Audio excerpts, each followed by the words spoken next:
तो बहुत सारे भाई मुझसे भाई जीके के लिए पूछ रहे थे कि जीके की कोई स्ट्रेटजी बता दो। पहली बात तो भाई ये वीडियो उनके लिए नहीं है जो मास्टर के भगत हैं, चेले हैं, उनसे ये वो वीडियो ना देखें, दूर रहें इस वीडियो से। और अब वीडियो को शुरू करते हैं भाई।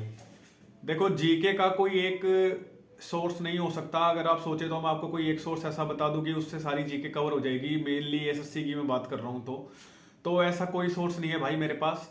लेकिन हाँ, कुछ ऐसे तरीके हैं, कुछ ऐसी टेक्निक्स हैं, ठीक है, या आप उनको चीट कोड्स बोल दें, कि जिससे आप ये बोल सकते हैं कि काफ़ी हद तक आपका जीके का पोर्शन कवर हो जाता है और पेपर में आपके अच्छे नंबर आ सकते हैं। तो देखा भी होगा कि लोग बोलते हैं ये कर लो 40 नंबर आ जाएंगे 50 में से, ये कर लो तो पूरे नंबर आ जाएंगे। ऐसा नहीं होता है भाई, जीके बहुत अनप्रिडिक्टेबल है। आप उसको बिल्कुल भी प्रिडिक्ट नहीं कर सकते, क्योंकि जीके में ऐसा होता है ना कि कई बारी किसी को एज मिल जाता है, किसी को नहीं मिलता। लेट से किसी की शिफ्ट में कुछ ऐसे क्वेश्चंस आ गए जो बहुत ज्यादा स्टैंडर्ड है, ठीक है, तो वो कर लेगा उन क्वेश्चंस को। लेकिन किसी की शिफ्ट में वो बहुत ही उठ पटांग आ गए तो वो उस चीज को नहीं टैकल कर पाएगा। वीडियो पे आते हैं भाई। तो मैंने बहुत सारी शिफ्ट्स का एनालिसिस किया है, एनटीपीसी का भी किया है और एसएससी सीजीएल का भी किया है, मेंस के भी कई क्वेश्चंस देखे हैं। और जो सबसे ज्यादा एक कॉमन चीज निकल के आई है, उसने डायरेक्ट एनसीईआरटी सोर्स से क्वेश्चन उठाए हैं भाई। आप एनसीईआरटी की साइंस ले लें 9th और 10th क्लास की, उसने मोस्टली 12th क्लास की एनसीईआरटी से भी कई सारे बायो के टॉपिक्स हैं जो उसने क्वेश्चंस पूछे हैं। और आप पॉलिटी के लिए तो एनसीईआरटी ना भी कंसीडर करें और हिस्ट्री के लिए भी आप ना कंसीडर करें, उसकी जरूरत नहीं है। अब एक एक सब्जेक्ट की बात कर लेते हैं भाई। हर सब्जेक्ट में कुछ ना कुछ ऐसे टॉपिक्स होते हैं जो वो लगातार क्वेश्चंस पूछता है, ठीक है, चाहे वो पॉलिटी हो, चाहे वो हिस्ट्री हो, ज्योग्राफी हो, साइंस हो, ठीक है, और स्टैटिक पोर्शन हो। वो हर एक जगह से एक फिक्स्ड पैटर्न पे क्वेश्चन पूछता है, चाहे आप रेलवे के पेपर में बैठ जाओ, चाहे एसएससी के पेपर में बैठ जाओ। लेकिन मैं पर्सनली यही बोलूंगा भाई कि आपको ऐसा नहीं है कि अब आप पूरी एनसीईआरटी पढ़ें, लेकिन पढ़ भी सकते हैं अगर जिसके पास टाइम है तो। और मैं तो सीजीएल जो बिगिनर हैं अभी, क्योंकि आपका अभी कैलेंडर आया नहीं है तो पेपर होपफुली 6-7 महीने के बाद ही है, तो आप 6-7 महीने में अच्छे से कवर कर सकते हैं भाई एनसीईआरटीज को। वो मैं आपको बताऊंगा, सेलेक्टिवली पढ़ना है एनसीईआरटीज को भी। ऐसा नहीं है 6th क्लास से 12th क्लास तक आप पूरी लेके बैठ गए, वो आपकी कंप्लीट भी नहीं होगी भाई, ठीक है। तो मोस्टली मैं आपको वो सारे सब टॉपिक्स बता दूंगा, कौन कौन से टॉपिक्स होते हैं। मेरे पास अभी मेरा पेन टैब उधर रह गया है, अदरवाइज मैं आपको अभी कंप्यूटर पे ही समझा देता, वो मैं नेक्स्ट वीडियो में आपको बताऊंगा। तो जैसे पॉलिटी है भाई, पॉलिटी के फिक्स 10 से 12 टॉपिक्स हैं जिनसे वो हमेशा क्वेश्चन पूछता है। मैं बता देता हूं आपको।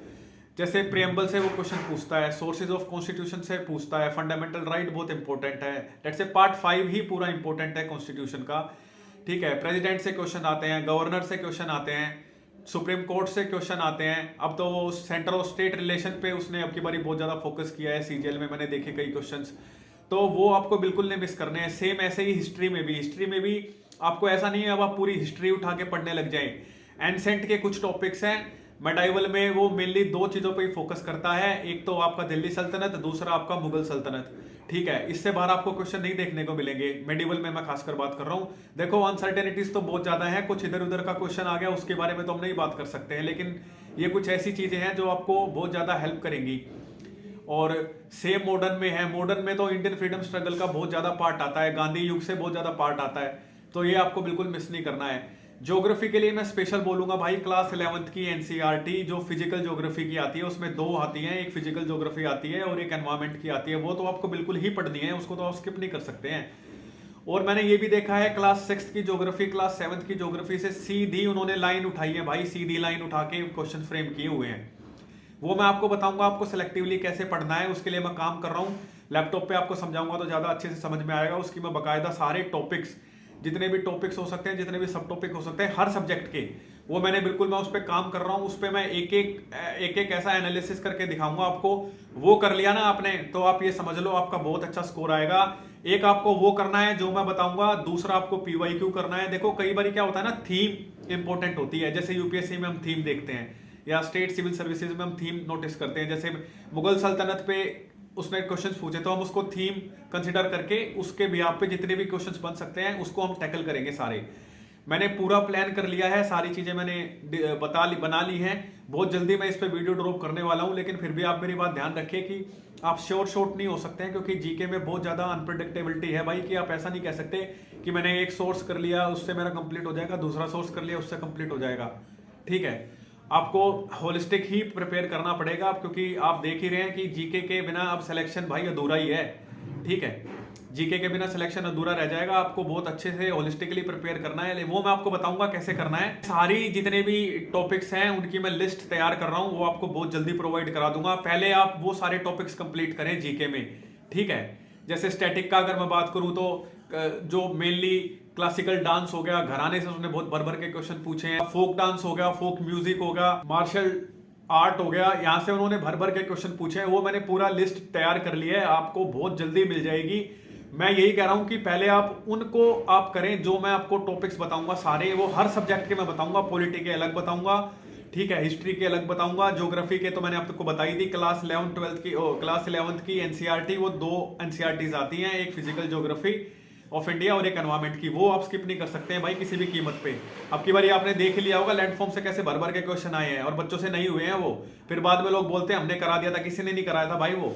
ठीक है, तो मैं वही कह रहा हूं, किसी के भी कोर्स में ज्यादा पढ़ने की जरूरत नहीं है। जितना मैं आपको बता दूंगा उतना आप कर लेना, और पीवाईक्यू उनका अच्छे से एनालिसिस कर लेना। मैं आपको सब टॉपिक सारे दे दूंगा, उससे आपका बहुत अच्छा प्रिपेयर हो जाएगा भाई होलिस्टिकली। मैं ये तो नहीं कह सकता कि आपके बहुत इतने नंबर आ जाएंगे, पूरे में से पूरे नंबर आ जाएंगे, वो पॉसिबल नहीं है भाई लाना। और एक करंट अफेयर्स अब की बारी मैंने देखा है एनटीपीसी में, चाहे वो मेंस का पेपर हो चाहे वो प्री का पेपर हो, उन्होंने भर भर के करंट अफेयर्स से क्वेश्चन पूछे हैं।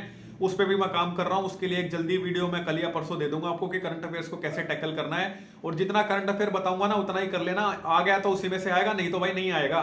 ठीक है, जो मैं आपको बता रहा हूं ना ये सारी चीजें, ये प्रैक्टिकल चीजें हैं जो इंप्लीमेंट की हुई है और उससे रिजल्ट आया है, तो आप वो फॉलो करें और आपका भाई जीके अच्छा हो जाएगा। और कई बच्चे पूछ रहे थे कि सीजीएल की स्ट्रेटेजी क्या रहेगी 2026 की, उस पर मैं काम कर रहा हूं, बहुत जल्दी आपको 2-3 दिन में उसकी वीडियो मिल जाएगी। भाई मैं आपको कुछ भी दूंगा तो ऐसा नहीं है कि मैं आपको कुछ भी दे दूंगा, मिलेगा आपको वही कंटेंट जिससे आपको फायदा हो, नहीं तो भाई हजारों स्ट्रेटेजी की वीडियो आप कहीं भी देख सकते हैं। और भाई यही वीडियो थी, अगर आपको पसंद आता है मेरा कंटेंट तो जरूर इसको लाइक और सब्सक्राइब करें मेरे चैनल को, और दूसरे बिगिनर्स बच्चे हैं उन तक पहुंचाएं ताकि उनका साल भर साल वो बच्चे ना लगाएं। ठीक है भाई, यही वीडियो थी, मिलते हैं अगली वीडियो में, थैंक यू।